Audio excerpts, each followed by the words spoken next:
Hello everyone, welcome to our channel Monika's commerce studio. मैं मोनिका शर्मा आप सभी को कॉमर्स रिलेटेड एग्जाम्स की प्रिपरेशन करवाने वाली हूँ। सो गाइज, आज मैं आप सभी के लिए कॉमर्स के इम्पॉर्टेंट प्रैक्टिकल और इंटरेस्टिंग सब्जेक्ट्स अकाउंट्स की क्लास लेके आई हूँ। So let's start our first topic, introduction to accounting. Guys, इस टॉपिक में आज हम पढ़ेंगे introduction, history of accounting, important definitions, users, features of accounting, branches of accounting, terminology and all. So let's start guys. ये topic थॉटिकल है but exam point of view से और accounts को समझने के लिए इम्पोर्टेंट है। सो let's start. What is accounting? Accounting is a language of business. It takes everything about business entity, for example, expenses, incomes, profit, etc. Accounting is a recording of business transaction which is related in money terms. So guys, recording of business transaction मतलब क्या है इसका? recording of business transaction, जो भी transaction हम अपने business में करते हैं उसको रिकॉर्ड करना, जो भी एक्टिविटी हम डेली टू डेली में करते हैं उसको रिकॉर्ड करना। बट गाइज, इसमें वो ही ट्रांजेक्शन रिकॉर्ड होते हैं जो मनी से रिलेटेड होते हैं, जो मनी की टर्म में होते हैं। ये हम क्यों करते हैं, क्यों जरूरी है? ये गाइज इसलिए करते हैं कि हमें पता चले कि बिजनेस आगे चलाने लायक सिचुएशन में है या नहीं, हमको प्रॉफिट हो रहा है या लॉस हो रहा है बिजनेस में। इसकी required government, investors, customers, employees सभी को होती है। अगर मैं सिंपल वे में बात करूं तो गाइज, हमने अपना बिजनेस ओपन किया, तो हमको उसके लिए गुड्स भी चाहिए। हमने गुड्स ऑर्डर किया, हमारे पास गुड्स आया बिजनेस के लिए, और जब बिजनेस के लिए गुड्स आया तो हमारा बिजनेस स्टार्ट हुआ। अब कस्टमर्स आए, कस्टमर्स ने अपना जो भी उनको रिक्वायरमेंट था वो परचेज किया तो हम लोगों ने सेल किया, तो बिल बना, उसके लिए बिल बना तो हम उन लोगों ने पेमेंट किया, पेमेंट बिजनेस के पास गया। और ये जो सभी एक्टिविटी हुई, ये एक्टिविटी के दौरान जो हमारे पास पैसा आ रहा है और जो हम लोग उनको सामान दे रहे हैं, कुछ उधारी हो रही है, ये सब रिकॉर्ड करके रखना ही क्या है? अकाउंटिंग है। So accounting is A recording of business transaction. So next point, history of accounting. The first record of accounting occurred 4000 of years ago in Babylonia and Egypt. सबसे पहले गाइज, ये देखो मैं बताती हूँ सिंपल वे में कि कब से अकाउंटिंग स्टार्ट हुई है। अभी हम लोगों को लगता है कि जब से ये कॉमर्स लेना स्टार्ट हुआ है, सीए बनना स्टार्ट हुआ है, तब से अकाउंटिंग स्टार्ट हुई है। ना, अकाउंट बहुत ही पहले के टाइम से, 4000 ईयर एगो तभी से स्टार्ट है। हमारे चाणक्य के टाइम से, उन्होंने अपने चाणक्य के टाइम में 2300 ईयर एगो भी अकाउंटिंग थी। हमारे वेद, पुराण, महाभारत, उन सब में भी अकाउंटिंग के बारे में बताया है। बट थोड़ा सा डिफरेंट है अकाउंटिंग सिस्टम में। पहले अलग टाइप से अकाउंटिंग होती थी और अभी अलग टाइप से अकाउंटिंग हो रही है। So in India, Chanakya 2300 year ago wrote a manuscript similar to accounting during the period of Chandragupta Maurya. His books is अर्थशास्त्र. उनकी बुक्स कौन सी थी? अर्थशास्त्री। उसके अंदर उन्होंने अकाउंटिंग के बारे में बताया। उनकी बुक अर्थशास्त्र में उन्होंने management accounting, financial, economics, business studies, इन सभी के बारे में बताया। सो गाइज, हमारे इंडिया में जो अकाउंटिंग सिस्टम फॉलो कर रहे हैं, वो अकाउंटिंग सिस्टम इन 1494 में लुकास पेसियोली ने सबसे पहले बताया था। हमारे अकाउंटिंग के फादर कौन है? Lucas Pacioli. ये इटालियन मर्चेंट थे। पेसियोली ने इंट्रोड्यूस किया था डबल एंट्री सिस्टम। कौन सा entry system? Double entry system. ये डबल एंट्री सिस्टम ही इंडिया में अभी हम सब लोग फॉलो कर रहे हैं। पेसियोली का एक बुक था द कंपासेट स्क्रिप्चर। उन्होंने इस अपनी बुक में डबल एंट्री सिस्टम के बारे में बताया था, और अभी हम सभी लोग डबल एंट्री सिस्टम को ही फॉलो कर रहे हैं। सो स्टूडेंट्स, और next topic is important definitions. Accounting का मीनिंग मैंने आपको बताया, recording of business transaction but इसका परफेक्ट डेफिनेशंस क्या है, इसको आज हम समझते हैं। So accounting is a systematic process of identifying, measuring, recording, classifying, summarizing and interpreting and communicating financial information। ये क्या है, एक सिस्टमेटिक प्रोसेस है। इनका एक एक का मीनिंग हम समझते हैं। Systematic process of identifying, measuring, recording, classifying, summarizing, interpreting, communicating financial information. Guys, systematic process का मीन क्या है, किसी भी चीज को सीक्वेंस से करना। Like first step, second step, third step, fourth step. पहले हम लोग फर्स्ट स्टेप पे जाएंगे, फिर सेकंड पे जाएंगे, थर्ड पे जाएंगे। जैसा हम पढ़ेंगे उसको वैसा ही फॉलो करेंगे। लाइक फॉर एग्जाम्पल, जैसे हम चाय बनाना एक सीक्वेंस है, एक प्रोसेस है। चाय बनाना, खाना बनाना एक प्रोसेस है। उसी तरह अकाउंटिंग भी बिल्कुल वैसी ही है, एक प्रोसेस है। खाना बनाने में हम कुछ चेंज तो नहीं करते, कोई स्किप तो नहीं करते कोई चीज। लाइक पहले पानी डालना है, चाय पत्ती डालना है, अदरक डालना है, आफ्टर दैट मिल्क डालना है, चाय चीनी डालना है, तभी चाय बनती है। उसी तरह एकदम सिस्टमेटिक प्रोसेस है अकाउंटिंग। इस series of action that you take in order to achieve a result. तो जो भी हम एक्शन लेंगे उसको सीक्वेंस में रिजल्ट अचीव करने के लिए प्रोसेस में डालना है। स्टेप बाय स्टेप हम उसको यूज करेंगे। दूसरा है आइडेंटिफाइंग। दूसरा क्या है, आइडेंटिफाइंग।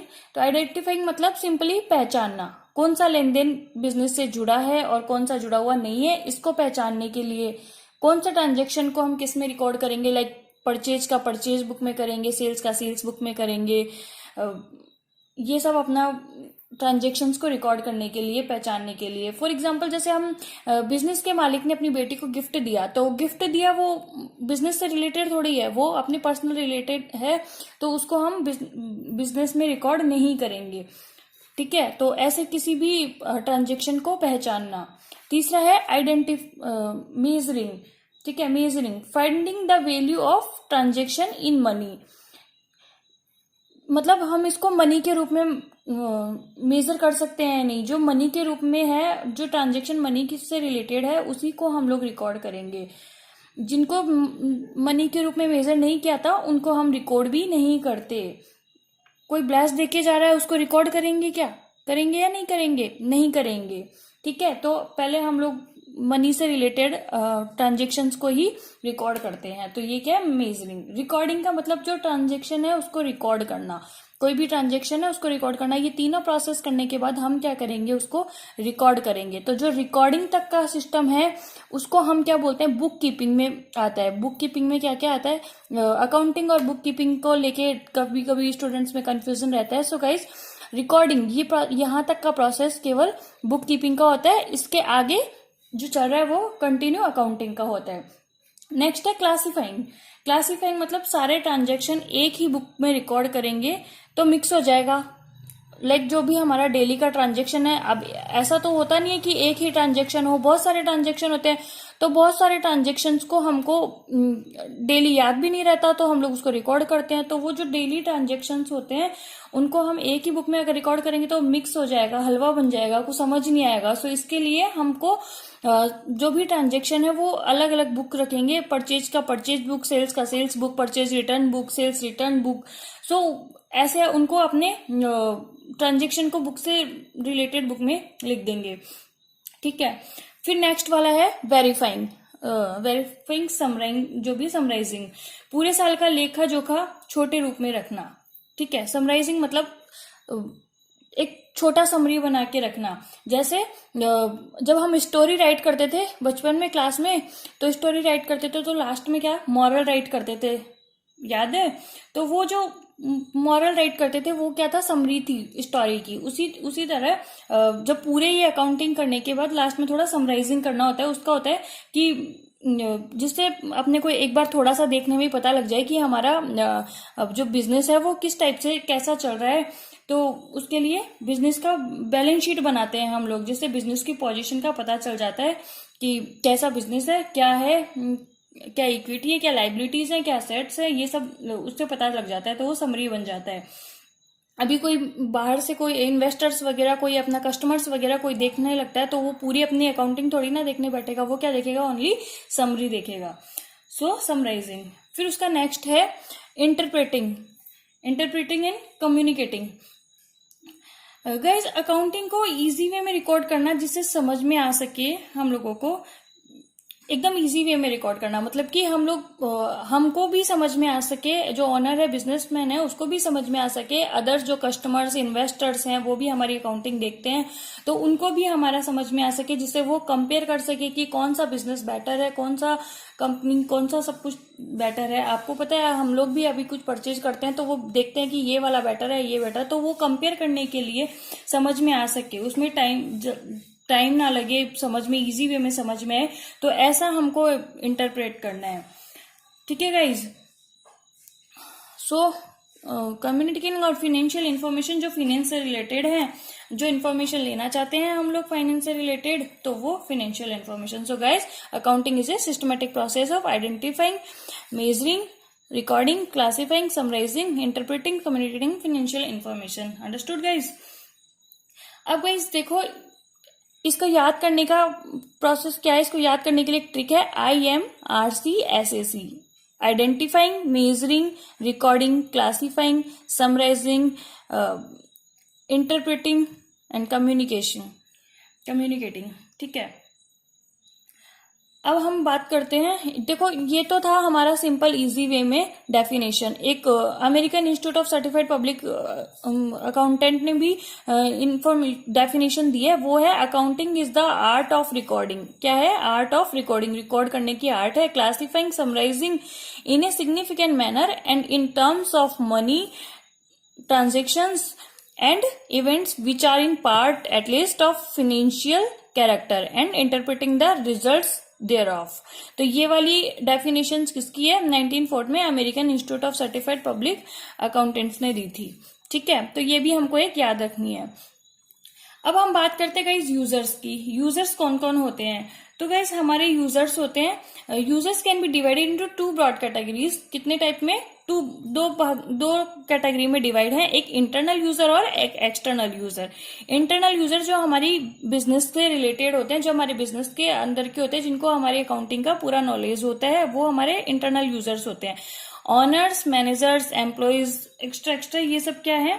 इंटरनल, मतलब हम खुद भी होते हैं, बिजनेस के खुद ही होते हैं, जो हमको हमारे बिजनेस का सारा नॉलेज होता है। और external knowledge, external users, investors, lenders, suppliers, customers, tax authorities और गवर्नमेंट, ऑडिटर्स, पब्लिक, ये सब क्या होते हैं?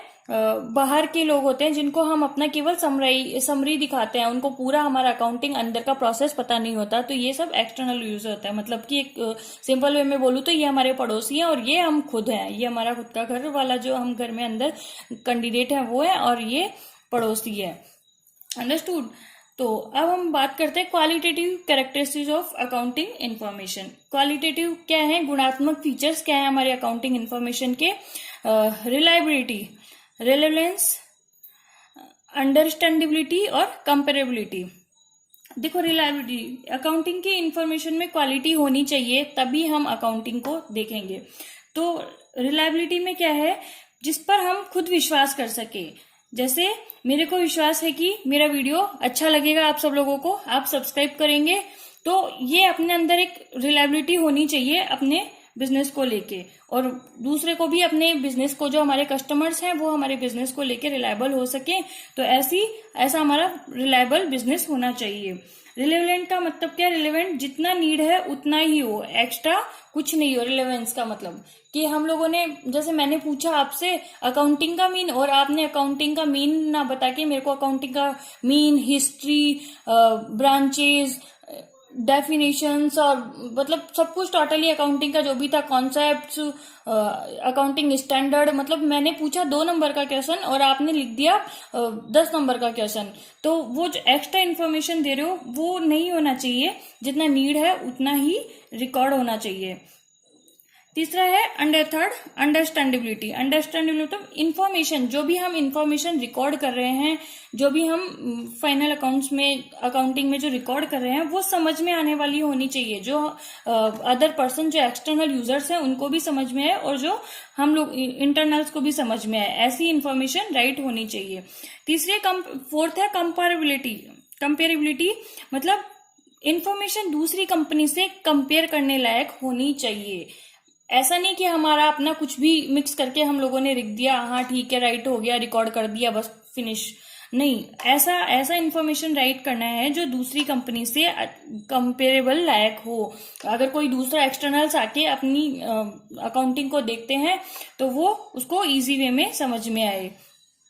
तो ये क्या है, ये क्वालिटेटिव कैरेक्टरिस्टिक्स हैं। अंडरस्टूड। अब गाइस हमारे अकाउंटिंग की ब्रांचेस भी हैं। अकाउंटिंग एक ओनली सिंपल टाइप, एक फिनेंशियल अकाउंटिंग नहीं होती। Accounting is 3 types. First is financial accounting. कौन सी? Financial accounting. Second cost accounting. Third management accounting. Financial accounting is जो कंपनी P&L वगैरह निकालती है वो फिनेंशियल। P&L मतलब प्रॉफिट एंड लॉस, जो जिसमें हम प्रॉफिट एंड लॉस को चेक करते हैं, हमारी पोजीशन चेक करते हैं बिजनेस की, ये सब किस में आएगा? फिनेंशियल अकाउंटिंग में। और कॉस्ट अकाउंटिंग अगर सिंपल वे में बोले तो कॉस्ट ऑफ द कंपनी, जो प्रोडक्ट बनाया है उसकी कॉस्ट निकालना, ये सब चीजें जो हम देखते हैं वो किस में देखेंगे? कॉस्ट अकाउंटिंग में। और मैनेजमेंट अकाउंटिंग में हम देखेंगे मैनेजमेंट की डिसीजन मेकिंग, हम कैसे डिसीजन लेते हैं हमारे बिजनेस के लिए।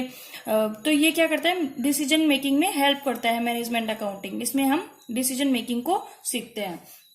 तो ये था गाइज आज के लिए इतना ही।